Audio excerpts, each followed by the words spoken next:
G'day, I'm Hayley Chambers-Holt, an Australian trainer here at Outback Equines, and this is my mate Larrikin.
Okay, so I'm just going to show you now the correct way to put these rope halters on. I see so many people come to my clinics and my lessons and actually tie these rope halters incorrectly.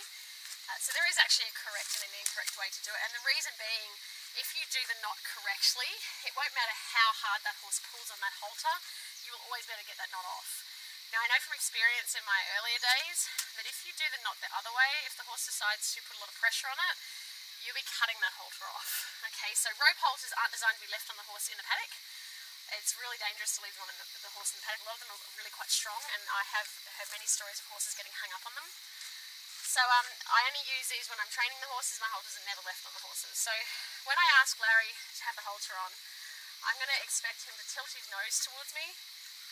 I'm going to ask him to put his head down. So I'm going to flick this up over here, and I'm going to ask him to drop his head down. And whenever he drops his head down, I'll take a bit of pressure off. So I want to teach him, I know the flies are bothering you, buddy. I want to teach him that I shouldn't have to be reaching up here to put the halter on. I'm only a small lass. I don't have a lot of height to me. So I need to know that I can do this stuff, you know, as low down as this if I need to, especially if I'm working with a horse that might be, you know, utilised for children down the track. Your horse has got to understand to give to a bit of head pressure. So when I do this halter up, I'm actually going to, I might actually bring you in closer to the camera, Larry, and just so everyone can see exactly what we're doing here. There we go. So we're going to put this halter here. I'm going to put it through the loop like this from underneath, okay? I'm going to adjust it up so that the knot's not below the cheekbone. I'm going to make a loop like that and then bring it back through to the horse's back end. So I'll turn Larry around sideways so you can see this.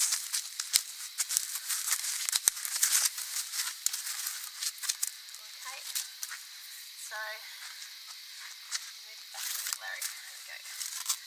So again, I've got the halter on the horse, ask him to drop his head down, put his nose into there. These bits here are going to go through underneath. Larry, pop your head down again, please, buddy. I'm going to make a little loop here, okay, going back towards his eye, and then this is going to go back towards his hind end. Okay, and that's a correct way to do up a rope halter.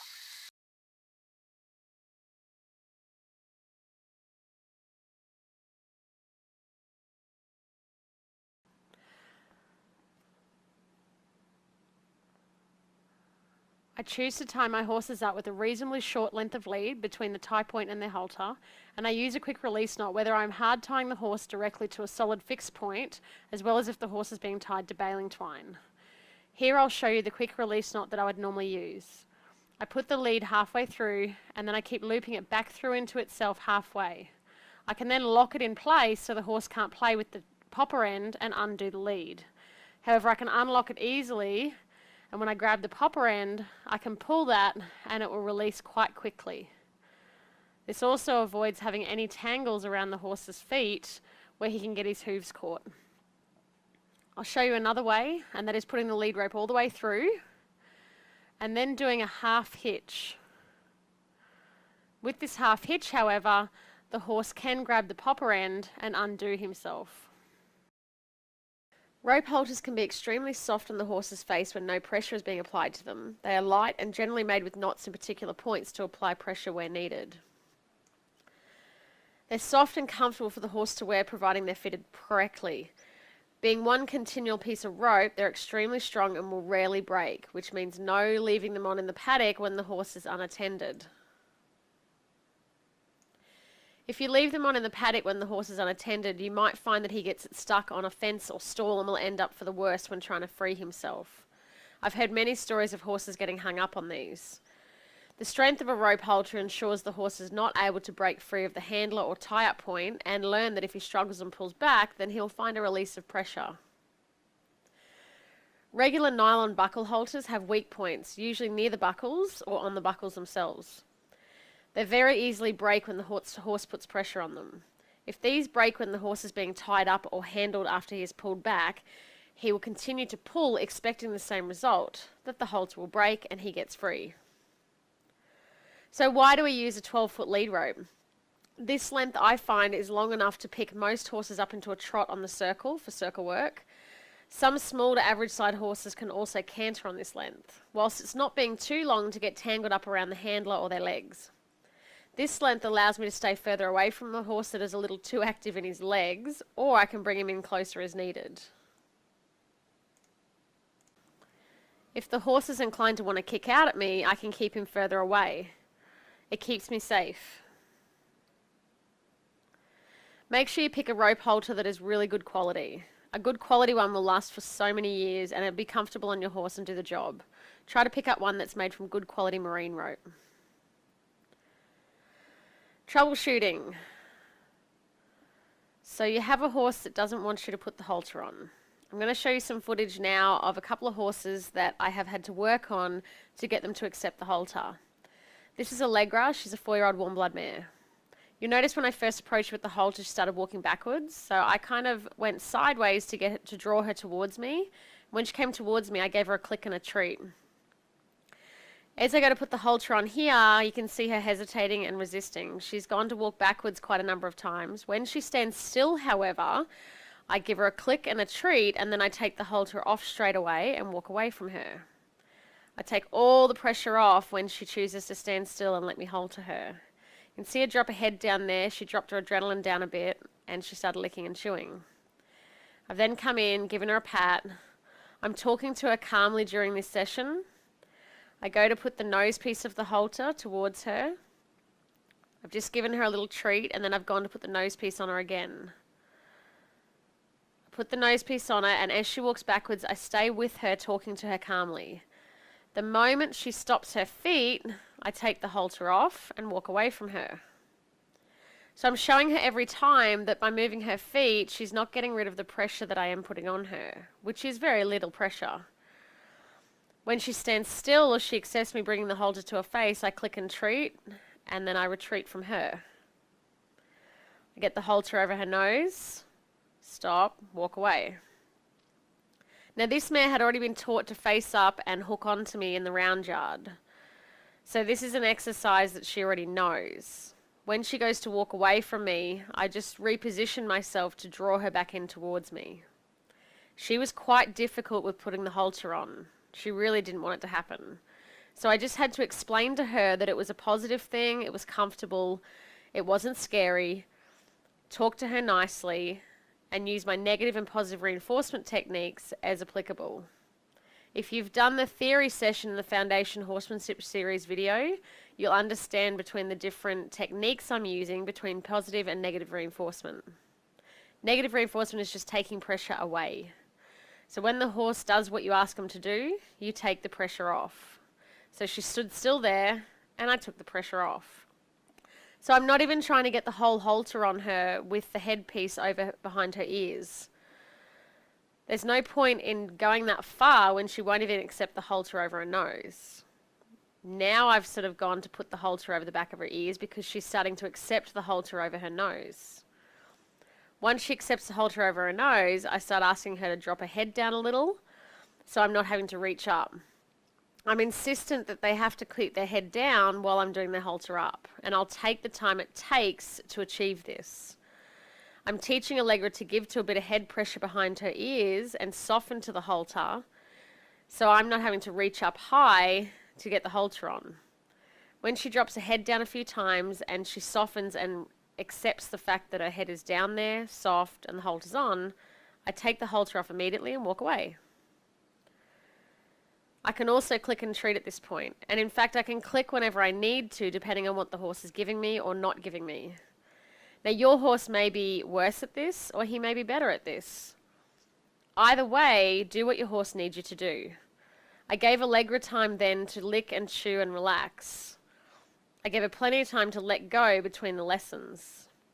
When I come in this time and put the halter on, she's much more obliging of it. I still ask her to drop her head down. As soon as she drops her head down and gives the pressure, I take all the pressure off the lead and put her belly back in my rope.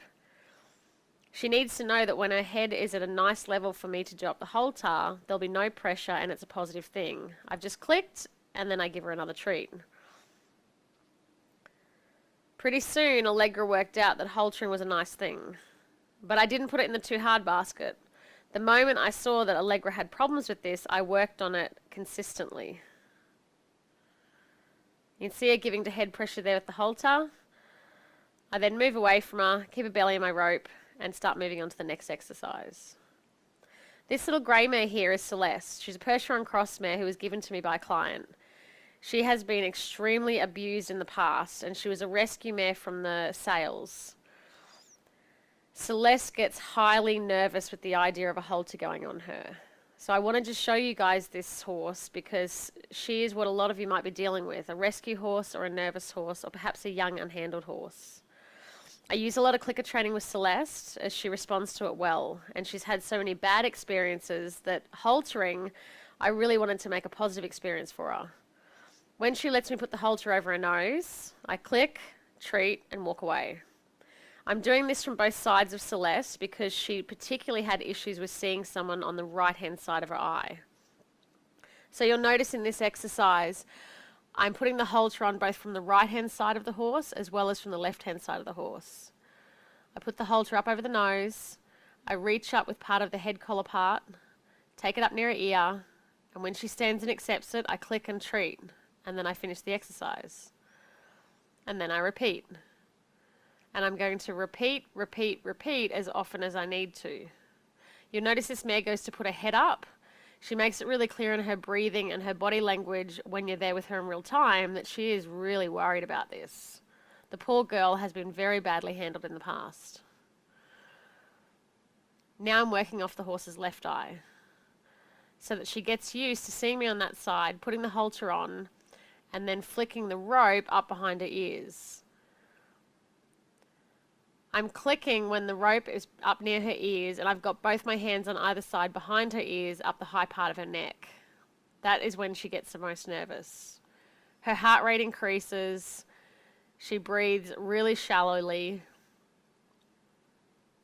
and her eyes get very wide.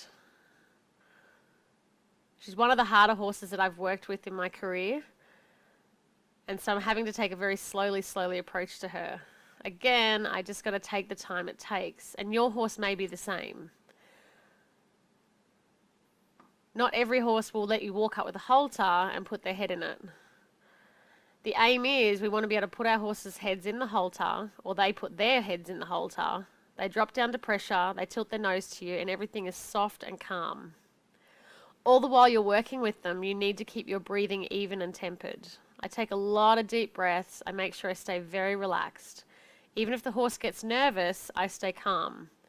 It's especially important if the horse's energy is high that I keep my energy low to help to balance them out. A horse that has very low energy, or a lazy horse, you might need to bring your energy up quite high just to get their attention. When Celeste allows me to put the halter on a few times, I then walk away. Again, Celeste has learnt to face up and hook on in the round yard off the lead prior to this exercise. You can see Celeste get a little nervous there. I put a bit of pressure with my hand on her neck, very, very softly, and as soon as she just relaxes and makes the decision to stand there and accept it, I take pressure away, I've clicked, and I treated. I click the moment that the horse relaxes or accepts the exercise. You can see her think to go and walk away from me here. She makes the decision to stay, so I click and treat, take the halter off, and take my hands off. For Celeste, even very light pressure is, to her, very high pressure. Once she's worked hard for me, and believe me, this was hard work for her, I walk away and I take all my energy down. I sometimes squat down to the ground like this just to really relax and take any sort of pressure or energy that might have been being thrown towards the horse away from them. I want Celeste to feel really safe at this moment and for her to take the time she needs to take to process everything. Watch her body language. Because she has had so many struggles in the past, she is quite obvious when she's starting to let everything go. So she's blinking a lot. She's still keeping focus on me, but you'll notice she'll start to drop her adrenaline down. She's standing there going, okay, Hayley's gone, she's walked away. I can kind of accept all this now. I've had the halter on, I've been getting treats. This hasn't killed me. So she's licking and chewing. She's dropped her head down, she's softening her eyes, relaxing her ears. She'll now yawn. This is a huge release of tension for her. And I find a lot of horses that have had a few problems in the past let go like this whenever they've achieved something.